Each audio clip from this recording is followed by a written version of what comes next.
Teachers, what's the most elaborate way a student ever tried to frame you for something you didn't do? I'm halfway through my turkey sandwich when my email pings, and it's from Principal Horns with the subject line, "Urgent. My office now." Like, no context, no explanation, just those 4 words in all caps followed by parents threatening lawsuit. My heart starts beating. I've been teaching for 6 years and I've never even gotten a parking ticket, let alone a lawsuit threat. I literally abandoned my lunch on the table, and I'm speed walking through the hallways trying to think of what this could possibly be about. Did a kid get hurt in my class? Did I fail someone who deserved to pass? My heart is pounding so hard I can feel it in my ears. A lawsuit means my teaching license, my career, everything I've worked for since college could just vanish. I reach the main office, and through the glass door, I see them. 2 parents sitting across from Principal Horns looking absolutely furious, and between them sits my student Jenna with her arms crossed. Everyone turns to look at me when I walk in, and the temperature in that room feels like it drops 20 degrees. Here's the thing, though. Jenna has been, like, my favorite student all year, like hands down the best part of my day. She always stays after class just to chat about books or ask about my weekend, and she started bringing me coffee every Friday because she noticed I looked tired. She calls me the only teacher who actually gets me, and honestly, it felt good hearing that because teaching can be pretty thankless sometimes. Her grades went from C's and D's to straight A's under my mentoring, like complete transformation. She even nominated me for Teacher of the Year and wrote this whole essay about how I changed her perspective on learning. I spent hours tutoring her for free, even came in on Saturdays to help with her college essay because her parents both work and couldn't afford a tutor. Her mom and dad sent me this handmade thank you card last month saying I changed Jenna's life, and they're forever grateful. Just last week, Jenna gave me another card with a drawing she made saying I'm like family to her. So when Principal Horns looks at me with this expression I've never seen before and asks me to explain the inappropriate relationship with Jenna, I'm so startled my body moves like a glitching Sims character. What? There's no relationship. I'm her teacher. Jenna's mother stands up so fast her chair scrapes across the floor and she slams this thick folder onto Principal Horns' desk. Then explain these. The folder opens and there are printed text messages. Pages and pages of them. I lean forward to look and see my phone number is right there at the top, clear as day, listed over a dozen times calling Jenna. Then I see my number was used in a conversation with Jenna's number. The messages are, they're bad. Really bad. Overly familiar stuff about Jenna's personal problems, late-night conversations happening at like 2 a.m. on school nights, inside jokes that sound way too friendly for a teacher-student relationship. I'm disgusted, but I need to know what I'm being accused of. So I'm turning through the pages with my hands shaking, and there are messages about meeting up outside school, grabbing coffee together on weekends, discussing Jenna's dating life in detail. Then I see one that makes my blood run cold. Don't tell your parents we're talking like this. And the worst one. The one that makes Jenna's dad actually stand up looking like he wants to hit me. You're so mature for your age, not like my other students. I look up at Principal Horns. I never sent any of these. I've never texted Jenna outside of school, except for reminders I send to my whole class roster. Jenna's mom starts crying. Just admit what you did. I pull out my phone with shaking hands to prove it, to show them my actual messages, but when I open my texts, the conversation is there. In my phone, I start scrolling back and there are months of these messages I absolutely did not write. My mouth goes dry, because how is this even possible? I look at Jenna, who's sitting there staring at the floor, not looking at anyone. Jenna, I say, and my voice cracks. Tears start running down her face. I see her dad take a step towards me, ready to send me to the hospital. I try again. Jenna, you know I never sent these messages. You know that. Tell them the truth right now. This is my life, Jenna. Why would you ruin it? Jenna just sits there, crying, saying nothing. I turn to Principal Horns and I keep my voice steady even though I'm shaking. Check the phone records. The real phone records from the carrier. The metadata will prove I never sent any of these. Then I walk out of that office while Jenna's father is mid-scream about ruining my life, knowing this is just the start. I walk straight to my car in the parking lot and my hands won't stop shaking. I get in and just sit there with the door closed, staring at the steering wheel. 20 minutes pass, and I'm still sitting there trying to make my breathing go back to normal. The phone in my pocket feels wrong, like it's burning through my jeans even though I know that's stupid. I can't stop thinking about those messages that are somehow right there in my texts. Messages I absolutely did not write, but they're just sitting there like proof of something I never did. I pull out the phone and stare at it, then shove it back in my pocket because looking at it makes me want to throw up. I finally remember the teachers' union number I saved in my contacts years ago, but never needed. My hands are still shaking when I dial, and a woman answers on the second ring. Her voice is calm and professional, and I just start talking, words spilling out about fake messages and Jenna's parents, and how my phone has conversations I never sent. She listens without interrupting while I'm rambling and probably not making sense. When I stop to breathe, she tells me in this steady voice to go home right now and touch nothing on my phone until she calls me back. She says her name is Veronica Goodwin, and she's going to help me. I start my car and drive home on autopilot, barely remembering the route. Veronica calls back within an hour and explains she's my union rep now. The first rule is I make 0 statements to anyone without her there. 0.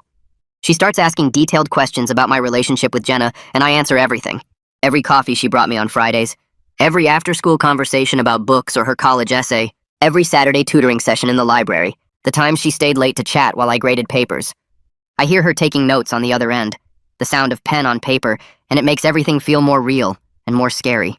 She asks about gifts, and I tell her about the thank you cards and the drawing. She asks if I ever texted Jenna, and I explain about the class roster reminders I send to all students.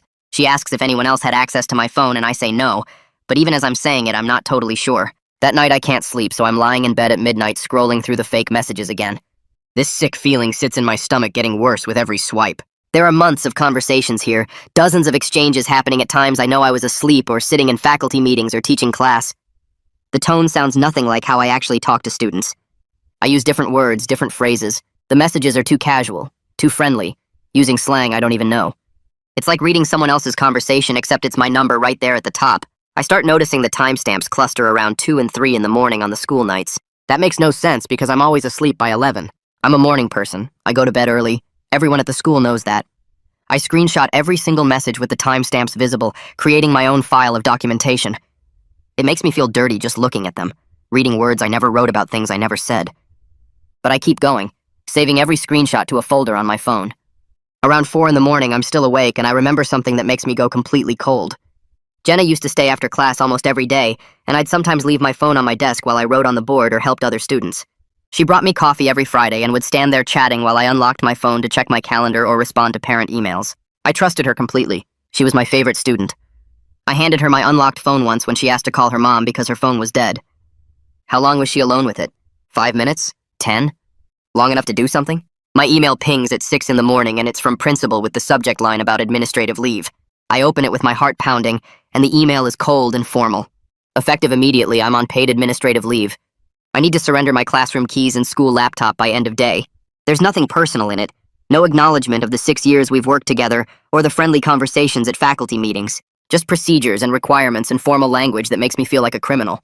I meet Veronica in person for the first time at the district office later that morning.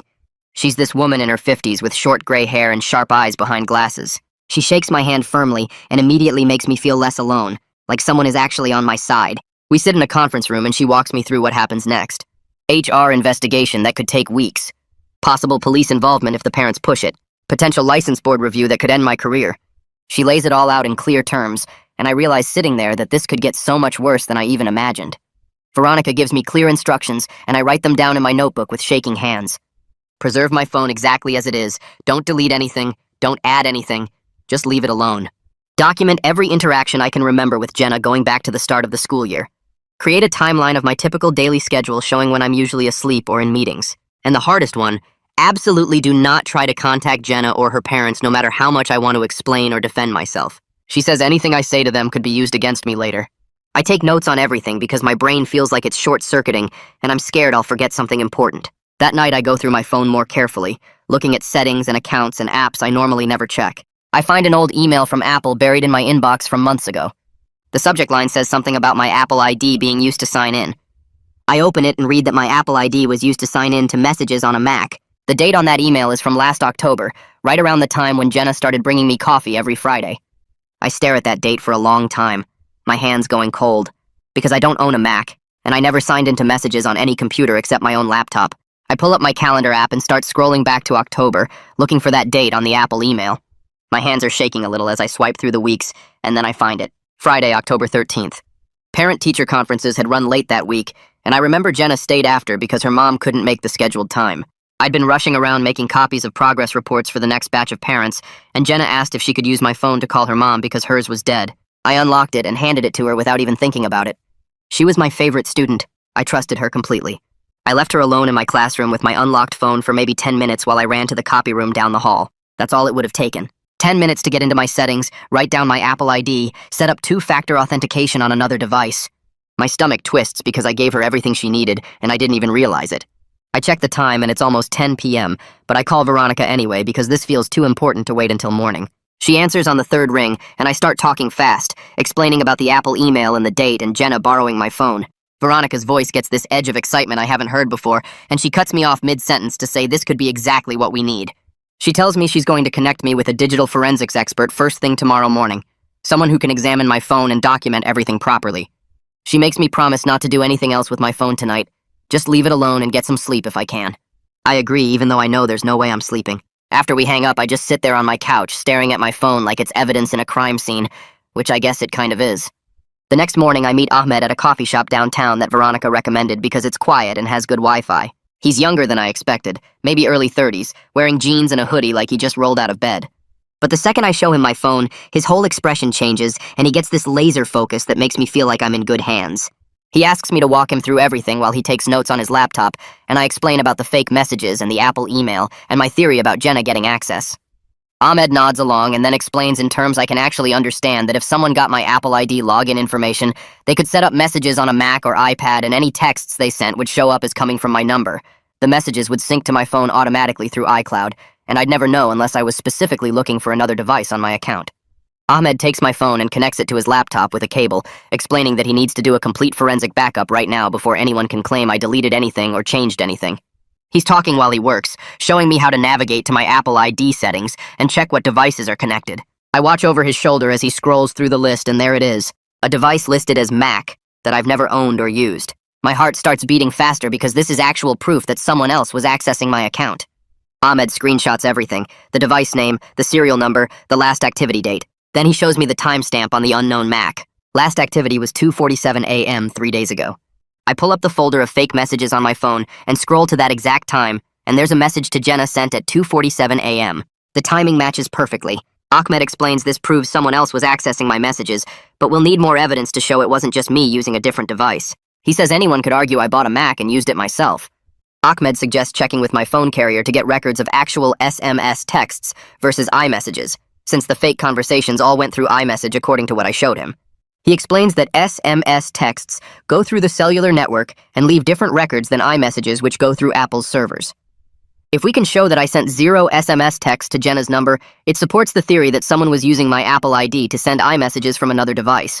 I call my carrier right there at the coffee shop and request detailed records going back 6 months. The customer service person puts me on hold for a while and then comes back saying it'll take 3 business days to compile everything and they'll email it to me. 3 more days of waiting while my life is on hold. Ahmed packs up his laptop and tells me he'll write up a preliminary report documenting everything we found today, and he'll have it ready by tomorrow afternoon. I'm driving home from the coffee shop when my email pings, and I glance at it at a red light. It's from someone named Ronan Marshall in the HR department with the subject line about a formal investigatory interview scheduled for tomorrow morning at 9 a.m. My stomach drops as I read it. Veronica will attend with me, which I'm grateful for, but the email lists the subjects of inquiry as boundary violations and inappropriate conduct. Seeing those words in official HR language makes everything feel more real and more serious. This isn't just an accusation anymore. This is a formal investigation with official procedures and potential consequences that could end my career. The light turns green and someone honks behind me because I'm just sitting there staring at my phone. That evening, my phone starts buzzing with text messages from other teachers. At first, it's just 1 or 2 asking if I'm okay, but then more start coming in. Lisa from the math department asks what's going on. Noah, who teaches history, wants to know if the rumors are true. I don't even know what rumors he's talking about until he sends me a screenshot from the parent Facebook group. Someone posted that a teacher at our school is on leave for an inappropriate relationship with a student. My name isn't mentioned, but the post has dozens of comments already. Parents are demanding to know who it is. Someone says they heard it was a male teacher in the English department. Another parent comments that they're pulling their kid out of school until the district makes a statement. The staff group chat is blowing up too, with teachers speculating about who it could be and whether administration will tell us anything. I open Facebook on my laptop even though I know I shouldn't, and I search for posts about the school. There's one from a parent I don't even recognize, someone whose kid must go to the school but I've never taught them. The post says a teacher at our school has been grooming a student and parents need to be aware. 3 people have tagged the school's official page in the comments. Parents are replying asking who it is and why the person hasn't been arrested yet. Someone comments that they heard the teacher is still being paid while on leave and that's unacceptable. Another parent says their daughter heard from a friend that it's me and they use my actual name in the comment. Now it's out there publicly connected to words like grooming and inappropriate. I feel sick reading it, but I can't stop scrolling through the comments. My phone rings and it's Veronica. She tells me in this firm voice that I need to immediately lock down all my social media accounts and stop reading anything online. She says the court of public opinion moves faster than actual investigations, and right now I need to focus on building my defense rather than defending myself in Facebook comments. She reminds me that anything I post publicly could be used against me in the HR investigation, or if this somehow goes to court. I need to stay completely silent on social media, no matter how much I want to explain my side or correct the rumors. She asks if I've been responding to any of the teacher texts, and I tell her I haven't replied to anyone except to say I can't talk about it. She says that's exactly right. Keep doing that, and she'll see me tomorrow morning at the HR interview. After we hang up, I go through and change all my privacy settings on Facebook, Instagram, and Twitter. I make everything private or friends only. Then I close all the apps and put my phone face down on the table because I can't trust myself not to keep checking. The carrier records show up in my email 3 days later as a PDF attachment, and I download it with my hands shaking so bad I almost drop my phone. I scroll through pages of data showing every text message sent from my number for the past 6 months, and there's a column that says SMS versus iMessage. Every single message to Jenna's number shows up as iMessage, not SMS. 0 regular text messages went from my phone to hers during any of the times those fake conversations supposedly happened. I forward the PDF to Veronica immediately, and she calls me back within 10 minutes saying this is exactly what we needed. The HR interview is scheduled for the next morning at 9 a.m., and I barely sleep that night going over everything I need to say. I show up at the district office wearing a button-down shirt and tie because Veronica told me to look professional, and she meets me in the lobby with a folder full of documents. We walk into a conference room where Ronan is already sitting with a laptop open and a legal pad covered in notes. He shakes my hand and his grip is firm, but his face gives nothing away. Veronica sits next to me and places the folder on the table between us like she's ready for battle. Ronan starts by reading me my rights in this investigation, explaining that anything I say can be used in employment decisions and potentially in legal proceedings. Then he opens his laptop and pulls up what looks like a timeline of events. He asks me to explain the Apple ID situation from the beginning, and I walk him through finding the email about my account being used on an unknown Mac. Ronan types notes while I talk, but his expression stays skeptical, like he's heard excuses before and mine isn't landing. He asks why I was tutoring Jenna on Saturdays without filing volunteer paperwork with the district. I admit I didn't know I needed paperwork for informal tutoring, and that I was just trying to help a student who couldn't afford a private tutor. Ronan writes that down and asks about the coffee she brought me every Friday and the handmade cards. I feel my face getting hot because I know how this looks now, even though it felt innocent at the time. I explain that accepting small gifts from students felt normal, that other teachers get holiday cookies or thank you notes, but Ronan points out that weekly coffee and personal cards with drawings saying, "I'm like family" crossed a line. I try to separate the boundary issues from the message accusations, telling him I understand I got too comfortable with informal mentoring, but that doesn't mean I sent inappropriate texts. Ronan just keeps taking notes and says the investigation will continue while they verify my technical claims about the Apple ID. The whole interview takes 90 minutes, and by the end I feel like I've been put through a grinder. Veronica walks me out to the parking lot and tells me I did fine, that admitting the boundary mistakes actually helps because it shows I'm being honest instead of defensive about everything. 2 days later, Ahmed calls with more findings that make my stomach flip. He traced the IP address of that unknown Mac, and it's coming from an internet provider that services Jenna's neighborhood. It's not definitive proof since IP addresses can be masked or spoofed, but combined with everything else, it's building a strong case that someone in her area was accessing my account. Ahmed explains the technical details about how IP geolocation works, and I'm writing it all down even though half of it goes over my head. Veronica calls that same afternoon and says we need to bring in an education law attorney to coordinate with both the union and potential police involvement. She recommends someone named Benjamin Kim, who specializes in defending teachers against false accusations. I ask how much an attorney costs, and Veronica says the union will cover part of it, but I should expect to pay around $5,000 out of pocket. I feel sick hearing that number because I don't have $5,000 just sitting around. I meet Benjamin the next week in his office downtown, which is in this glass building that makes me feel out of place in my teacher clothes. He's younger than I expected, maybe in his 40s, wearing an expensive-looking suit and sitting behind a huge desk covered in case files. He shakes my hand and immediately starts asking rapid-fire questions about my relationship with Jenna, the timeline of events, what evidence we have so far. I show him everything. The carrier records, Ahmed's forensic report, the Apple ID email, my documentation of where I was when messages were sent. Benjamin spreads it all out on his desk and studies each document carefully, making notes on his legal pad. He explains that even if we prove the messages are fake, I'll still face consequences for the boundary violations. But the difference between inappropriate conduct and poor judgment is the difference between losing my teaching license forever and keeping my career with some disciplinary action. He starts building a defense strategy right there, talking about how we'll present the technical evidence and frame the boundary issues as mistakes in judgment rather than intentional misconduct. The school resource officer, Leah, contacts me 2 days later, requesting a voluntary statement about my relationship with Jenna. I forward her email to Benjamin, and he calls me immediately saying to decline the request. He explains that anything I say to Leah could be used in both the employment case and a potential criminal case, and we need more evidence before I make any official statements to law enforcement. I feel trapped because declining to talk makes me look guilty, but Benjamin says it's standard legal strategy and any decent attorney would give the same advice. A week after that, the district forwards me a demand letter from Jenna's parents' attorney. It's 3 pages of legal language threatening a lawsuit for negligent supervision and failure to protect their daughter from a predatory teacher. The letter includes direct quotes from the fake messages, the ones about not telling parents and her being mature for her age. It demands I be immediately terminated and criminally prosecuted, and it gives the district 30 days to respond before they file suit.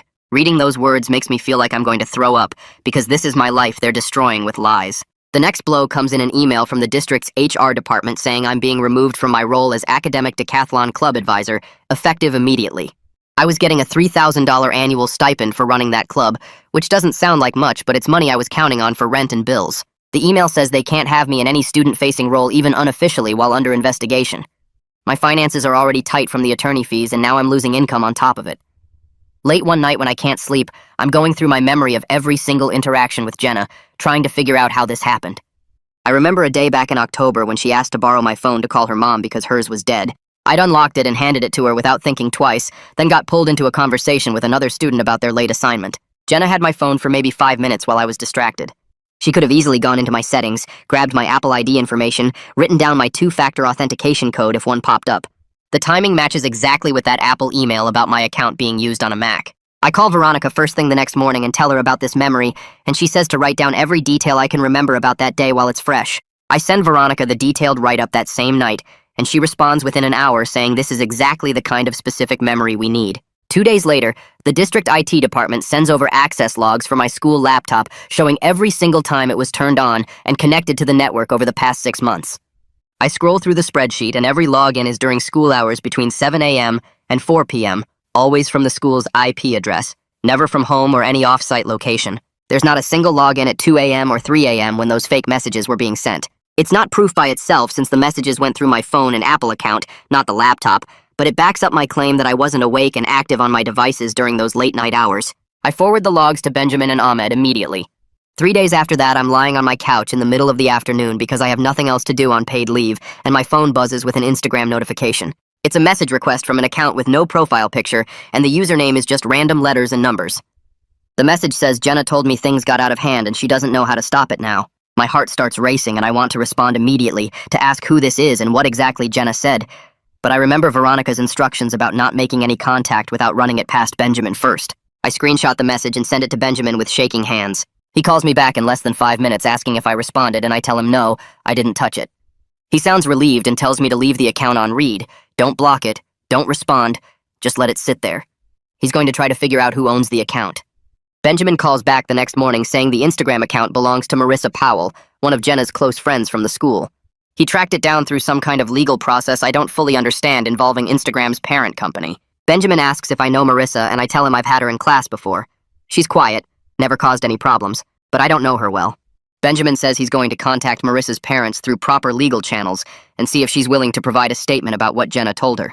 I ask if that's safe, if it could backfire and make us look like we're going after Jenna's friends, but Benjamin says as long as we go through parents and follow all the right procedures, it should be okay. A week goes by with no word, and I'm starting to think Marissa's parents shut it down, but then Benjamin emails saying Marissa agreed to give a statement with her parents present.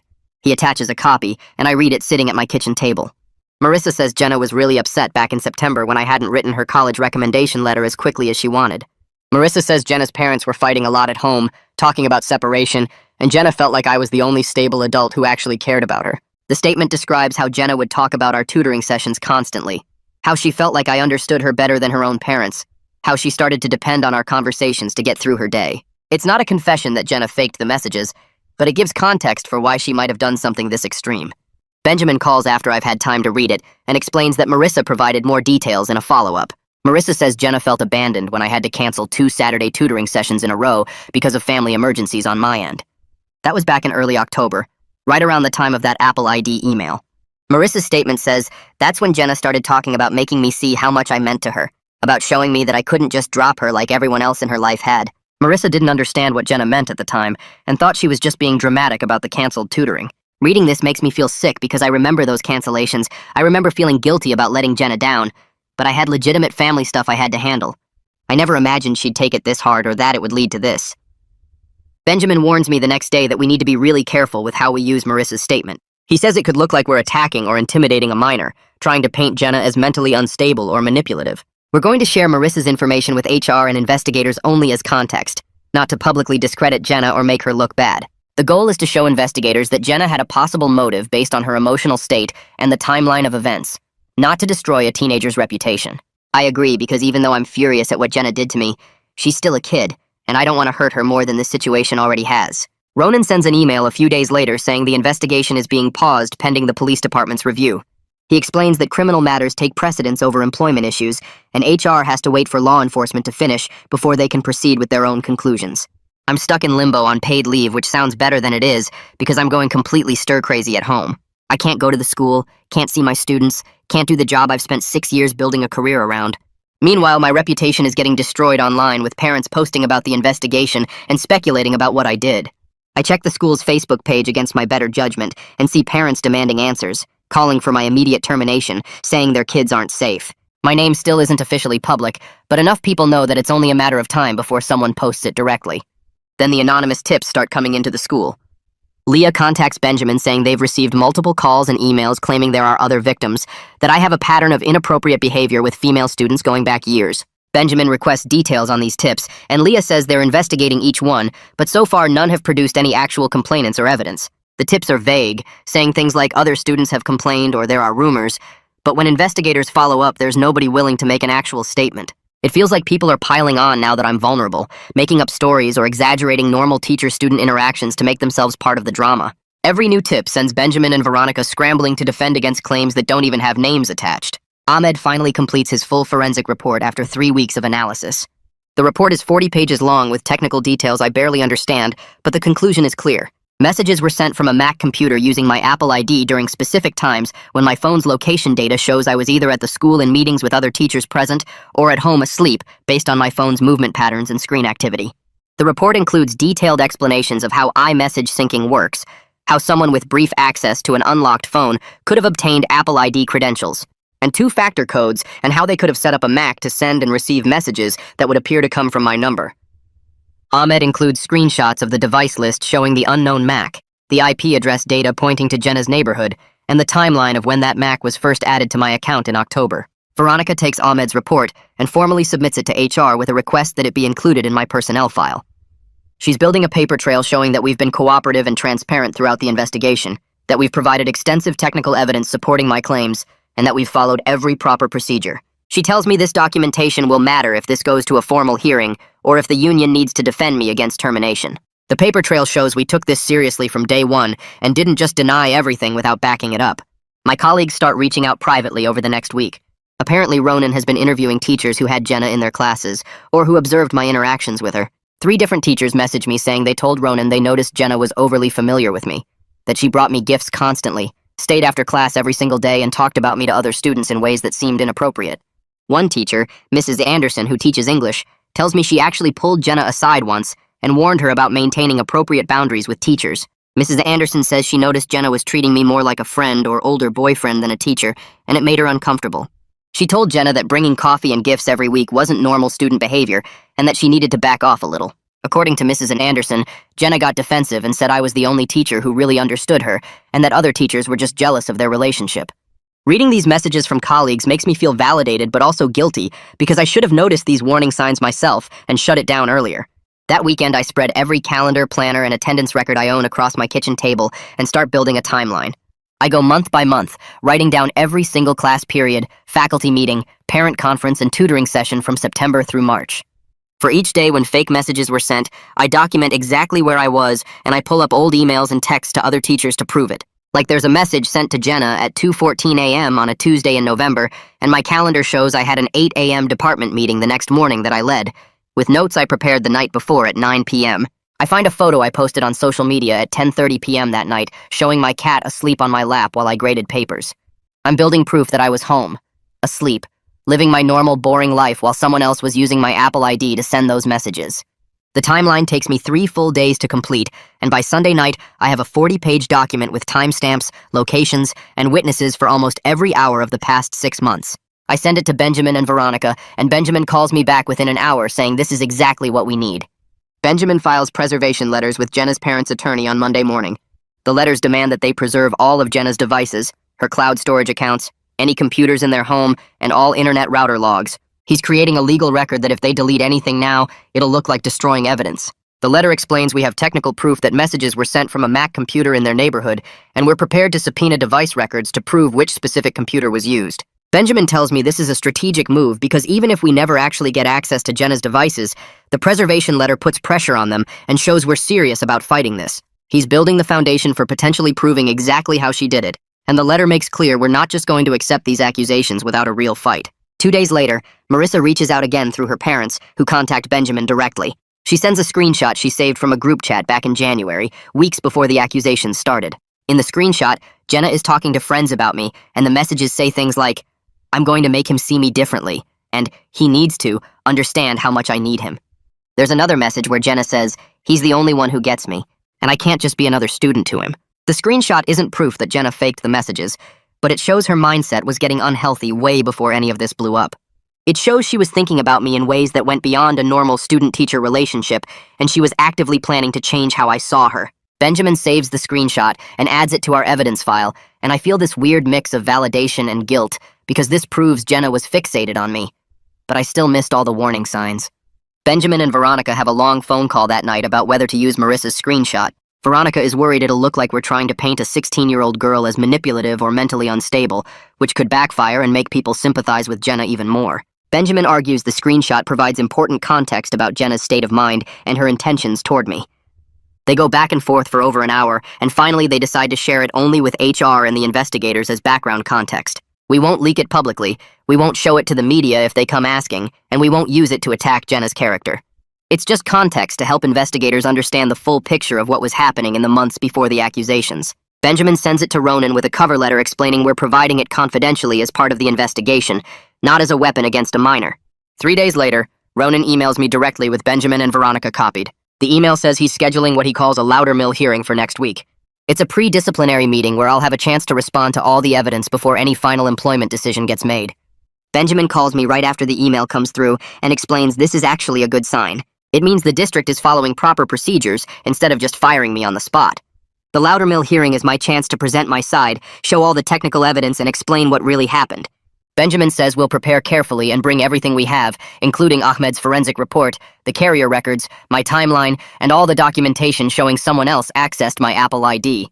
He sounds almost optimistic for the first time in weeks, and I try to let myself feel a little bit of hope. But then Veronica calls with bad news. Word is getting back to her through her contacts in the district that some board members are pushing hard for my immediate termination, regardless of what the evidence shows. They're arguing that the optics of keeping me employed are too risky for the district, that parents are scared, and that even if I didn't actually send the messages, the whole situation makes me a liability. Other board members want to wait for the police investigation results and see what the Loudermill hearing reveals. Veronica says there's a real split on the board, and she's hearing that at least 3 members have already made up their minds that I need to go. She tells me to prepare for the possibility that even with all our evidence, the board might decide my career isn't worth the public relations nightmare. I hang up feeling like no matter how much proof we gather, politics and fear might win anyway. The next morning, Benjamin calls with better news. Leah contacted him to say the DA has reviewed the case and is declining to file criminal charges at this time. The official reason is evidentiary concerns and conflicting technical findings. It's not an exoneration. It's not the DA saying I'm innocent, but it means I'm not facing criminal prosecution. Benjamin explains this is huge because it takes the worst possible outcome off the table. I'm not going to be arrested, I'm not going to face trial, and I won't have a criminal record even if the employment case goes badly. The DA looked at Ahmed's forensic report showing the unknown Mac, looked at the carrier records showing no SMS texts, and decided there's too much reasonable doubt about who actually sent those messages. I feel this massive weight lift off my chest because at least I know I'm not going to jail, even if I might still lose my teaching license. That night I sit in my apartment and record a personal statement on my phone. I explain the whole situation from my perspective, talk about the Apple ID hijacking, describe how I tried to help Jenna, and it got twisted into something terrible. I think about posting it on Reddit or YouTube, just putting my side out there so people can hear the truth directly from me. But then I call Benjamin and Veronica, and they both immediately tell me to hold off. Benjamin says anything I post publicly could still be used against me in the employment case, that the district's attorney will comb through every word looking for admissions or inconsistencies. Veronica adds that going public might make me feel better temporarily, but it could make the board members even more defensive and determined to fire me. I save the recording in a private folder and try to accept that sometimes defending yourself means staying silent and trusting the process, even when every part of you wants to scream the truth. The Loudermill hearing gets scheduled for the following Monday at 10 a.m. in a conference room at the district office. I arrive with Veronica and Benjamin at 9:45, and I feel like I'm about to throw up. My hands are shaking, so bad I can barely hold my folder of documents. We walk into the conference room and the panel is already there waiting. Ronan sits at the head of the table with his stack of investigation files. Principal Horns sits to his right looking uncomfortable, like he wishes he was anywhere else. Two district administrators I've never met sit across from them, both looking stern and official in business suits. The room has this cold fluorescent lighting and a big window overlooking the parking lot. There's a water pitcher and glasses on the table, but my mouth is so dry I don't think I could swallow anything. Benjamin and Veronica sit on either side of me, and Veronica touches my arm briefly like she's trying to steady me. Ronan starts the hearing by reading a formal statement about the purpose and procedures, and I try to focus on his words instead of the panic rising in my chest. I present my timeline first, walking the panel through the 40-page document showing where I was during every fake message timestamp. My voice shakes at the start, but I push through it, pointing out specific examples like the 2 a.m. message sent while I was provably asleep before an early morning meeting. I show them the carrier records proving I sent 0 SMS texts to Jenna's number, explaining that every message went through iMessage, which means they all could have been sent from that unknown Mac. I pull out the Apple ID email from October and explain how Jenna borrowed my phone right around that date, how she could have grabbed my credentials and two-factor code in those few minutes. I admit straight out that I made mistakes with the informal tutoring, that I should have filed proper paperwork and shouldn't have accepted gifts like coffee and cards, but I look each panel member in the eye and tell them I never sent those messages, that someone else accessed my account and created this nightmare, and that while I made errors in judgment about boundaries, I never crossed the line into inappropriate conduct. Benjamin passes around copies of Ahmed's forensic report, and the panel members start flipping through the pages while I finish my presentation. Ahmed stands up and walks to the front of the table, and one of the administrators I don't know asks him to explain his findings in simple terms. Ahmed pulls out a printed diagram showing how Apple's messaging system works, and he starts explaining that when you sign into iMessage on a new device, it syncs all your past conversations and lets you send messages that appear to come from your phone number. He points to the metadata from the unknown Mac and shows the panel exactly. When it was used to send messages to Jenna, and then he pulls up my phone's location data from the same timestamps, showing I was either at the school in documented meetings or at home asleep. The panel members lean forward looking at the side-by-side comparison, and I can see them starting to understand. One administrator asks how someone could have gotten my Apple ID credentials, and Ahmed explains that with brief access to an unlocked phone, someone could grab the username and intercept the two-factor code, especially if they knew what they were doing. Ronan asks if there's any way I could have sent the messages from the Mac myself, and Ahmed says technically yes, but he'd need to explain why my phone's location data and my documented schedule prove I wasn't the one using that device during those specific times. The questioning goes on for maybe 20 minutes, and Ahmed stays calm and confident through all of it, never getting defensive or uncertain. When he sits back down, I feel like maybe, just maybe, we've given them enough doubt. Benjamin stands up next, and he's got this whole presentation ready on his laptop. He pulls up a slide showing 2 columns, and on the left he lists the boundary violations I'm admitting to, like undocumented Saturday tutoring sessions and accepting gifts from a student. On the right he lists the allegations of inappropriate relationship and grooming behavior. He walks the panel through each column carefully, explaining that the left column represents poor judgment and policy violations that deserve corrective action, while the right column represents serious misconduct that the technical evidence strongly suggests was fabricated by someone else. He proposes a corrective action plan, including mandatory professional boundaries training, regular check-ins with an assigned mentor teacher, and documented procedures for any future student interactions outside normal class time. He emphasizes that I'm taking full responsibility for my mistakes with informal mentoring, but that terminating me for misconduct I didn't commit would be unjust given the forensic evidence. One of the administrators asks why I didn't follow proper procedures in the first place, and Benjamin acknowledges that I made errors in judgment trying to help a struggling student, but that those errors don't equal the predatory behavior I'm being accused of. The presentation takes maybe 15 minutes, and when Benjamin sits down, I feel like I can't breathe from the tension. Ronan stands up and thanks everyone for their time. Then he says the panel needs to deliberate privately and will provide a written determination within 5 business days. 5 days feels like forever when my entire career is hanging in the balance. We all stand up and start gathering our materials, and I look at Principal Horns, but he won't make eye contact with me. Veronica touches my elbow and guides me toward the door, and Benjamin follows behind us with his laptop bag. We walk out into the hallway, and I feel like my legs might give out. Veronica says I did everything I could, and now we just have to wait. But waiting feels impossible when every minute is going to be torture. Benjamin says the forensic evidence was strong, and my admission of the boundary violations without trying to minimize them probably helped, but he can't predict which way the panel will go. We walk out to the parking lot together, and I get in my car, and I just sit there for a long time staring at the steering wheel before I can even start the engine. The next 3 days are the worst of my life. I can't sleep, can't eat, can't focus on anything except imagining what the panel is discussing. I keep checking my email every 5 minutes, even though I know the determination won't come this fast. On the third day, my phone rings, and it's Benjamin, and my heart starts racing before I even answer. He says Leah just called him with news that the DA has officially closed the criminal investigation without filing charges. The technical evidence created enough reasonable doubt about who actually sent the messages, and without being able to prove beyond reasonable doubt that I was the one on that Mac, they can't move forward with charges. Benjamin says this is huge for the employment case because now the district can't point to pending criminal charges as justification for termination. I feel this wave of relief so strong I actually start crying on the phone, and Benjamin gives me a minute to pull myself together. He says we're not out of the woods yet because the district can still fire me for the boundary violations alone, but the criminal case being closed definitely weakens their position. I thank him about 6 times and hang up, and I just sit on my couch feeling like maybe I can breathe again. 2 days later, the email arrives at 4:47 p.m. on a Friday. The subject line says, Loudermill hearing determination, and I stare at it for a full minute before I can make myself open it. The email is formal and cold, 3 paragraphs of official district language. The first paragraph says, after careful review of all evidence and testimony, the panel has determined that while the evidence regarding the alleged inappropriate text messages is inconclusive, I did violate district policies regarding undocumented student contact and acceptance of inappropriate gifts. The second paragraph says, I'm being issued a formal written reprimand that will remain in my personnel file, and I'm required to complete professional boundaries training within 60 days. The third paragraph says, I will be reassigned to a different school for the next term to provide a fresh start for all parties involved. I read it 3 times trying to process what it means. I'm not fired. I still have my job, but I'm being punished and moved, and my reputation is still destroyed. I forward the email to Veronica and Benjamin, and Veronica calls me within 10 minutes saying this is actually a pretty good outcome given how bad things looked a month ago. She says the reprimand sucks, but it's not termination, and the reassignment might actually be better than trying to go back to my old school where everyone knows what happened. The next morning, I get a letter via certified mail from an attorney representing Jenna's parents. The letter is 2 pages of legal language, but the main point is clear. They're withdrawing their immediate threat of a lawsuit, but the letter specifically states they're reserving all civil options and makes very clear they still believe their daughter's version of events. There's no apology, no acknowledgement that maybe the messages were fake, no recognition that the DA closed the case. Just this cold legal letter stepping back from litigation while making sure I know they still think I'm guilty. I read it sitting at my kitchen table, and I feel this mix of relief and anger.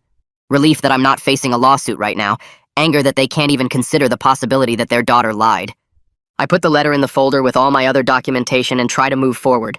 I make the mistake of checking Facebook that afternoon, and the posts are still there. Parent groups still talking about that teacher and the investigation, even though the case is closed. My name is out there forever now, connected to words like inappropriate and boundary violations and investigation. I Google myself, and the first results are local news articles about a teacher being investigated at my school, and even though they don't name me, anyone who knows me will know it's about me. I realize this is never going away. 10 years from now, someone could Google my name and find traces of this nightmare. I close my laptop and try not to think about how every future job interview, every parent-teacher conference, every interaction with colleagues will be colored by this. Principal Horns emails me 2 weeks later saying I'm allowed to return to campus to pack up my classroom, but I need to do it after hours when students aren't around. I drive to the school at 7 p.m. on a Tuesday and use my key to get in through the side entrance.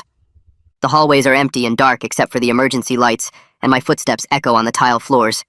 I walk to my classroom and unlock the door, and seeing all my stuff still arranged like I'll be back tomorrow makes my chest tight. I start taking down posters and packing books into boxes, and every item feels like a piece of my old life that's gone now. The coffee mug Jenna gave me is still on my desk, and I stare at it for a long time before throwing it in the trash. It takes me 3 hours to pack everything, and when I'm carrying the last box to my car, I look back at the building and realize I'll probably never walk these halls again. Even if I wanted to come back, even if they'd let me, too much has been broken. Benjamin calls the following week and says the state teaching license board sent him a letter saying they'll be reviewing my case since there was a formal investigation. He says given the outcome and the technical evidence showing the messages were likely fabricated, he expects they'll close it with at most a cautionary note in my file. But it's another few months of waiting and uncertainty, another process hanging over my head. I ask him how long this is going to follow me, and he's quiet for a minute before saying that formal investigations leave a paper trail that never fully disappears, but that the fact I wasn't terminated or criminally charged will matter to future employers. It's not the reassurance I want, but it's honest, and I appreciate that he's not sugarcoating things. My landlord calls me 3 weeks after the district determination and asks if we can talk. I meet him in the building's lobby and he's uncomfortable, not making eye contact. He says some other tenants have expressed concerns after hearing about the accusations, and while he's not evicting me, he'd really prefer if I found somewhere else to live when my lease is up in 2 months. I feel my face get hot and I want to argue, want to explain that I was cleared, but I can see in his expression that it won't matter. The damage is done. I start apartment hunting that weekend and find a place across town that's smaller and costs $200 more per month. The moving costs and higher rent eat into my savings and I'm exhausted from packing up another piece of my life. I load boxes into a rental truck on a Saturday morning and drive across town to my new place, and I try not to think about how I'm basically running away from my own neighborhood because people think I'm a predator. Veronica calls the week after I move and says she found a therapist who works with teachers who've been through false accusations. I don't want to go, but she's pretty firm about it being part of my recovery process, so I schedule an appointment for the following Thursday. The therapist's office is in this medical building downtown, and I sit in the waiting room feeling like everyone can see right through me. The first session is awkward as hell. The therapist asks me to explain what happened, and I give her the short version and she just nods and takes notes without much reaction. I leave feeling like I wasted an hour and $150 of my savings. The second session isn't much better. But by the third session, something shifts and I'm actually talking about why I let things get so blurry with Jenna in the first place. The therapist asks me what I was getting from all those coffee chats and Saturday tutoring sessions, and I realize I was getting validation. Like real validation that I was making a difference, that I was the favorite teacher, that I was actually good at this job. She points out that needing that validation made me ignore warning signs about the relationship becoming too personal. I'm sitting there on her couch, and it hits me that I let a student bring me coffee every Friday because it felt good to be appreciated, and I didn't see how that was crossing a line until it was way too late. 2 weeks after that session, Benjamin emails me saying he reached out to Jenna's parents through their attorney. He offered a mediated conversation where I could explain what happened, and they could ask questions in a controlled setting with both attorneys present. Their response comes back 3 days later, and it's ice cold. Their attorney writes that they appreciate the offer, but they have no interest in hearing my explanation, and the letter makes it super clear they still view me as having hurt their daughter, regardless of what the technical evidence shows. Benjamin forwards me the email and adds a note saying this is pretty common in these cases. Even when you're cleared, some people will never believe you're innocent. I read the email twice and then close my laptop because there's nothing I can do to change their minds. Veronica calls me a week later with news about Marissa. She says Marissa transferred to a different school and sent a note through the union office. The note says she feels guilty about the whole situation, but her parents don't want her involved anymore. Veronica asks if I want to respond or reach out, and I tell her no. Benjamin already warned me to maintain complete separation from anything involving Jenna or her friends, and I'm not about to mess that up now. I thank Veronica for letting me know, and that's the end of it. Marissa is gone from my life just like everything else from that school. The state license board letter arrives on a Tuesday morning in a thin envelope that makes my hands shake when I pull it from the mailbox. I open it standing right there in the parking lot of my apartment building. The letter says they're closing their review with a notation in my file about boundary awareness concerns, but no formal discipline. My teaching license remains active and unrestricted, which means I can keep teaching, I can keep my career, I can actually move forward. I read the letter 3 times to make sure I'm understanding it correctly. Then I go back inside and put it in a folder with all the other documentation. It's not an exoneration, but it's enough to let me keep going.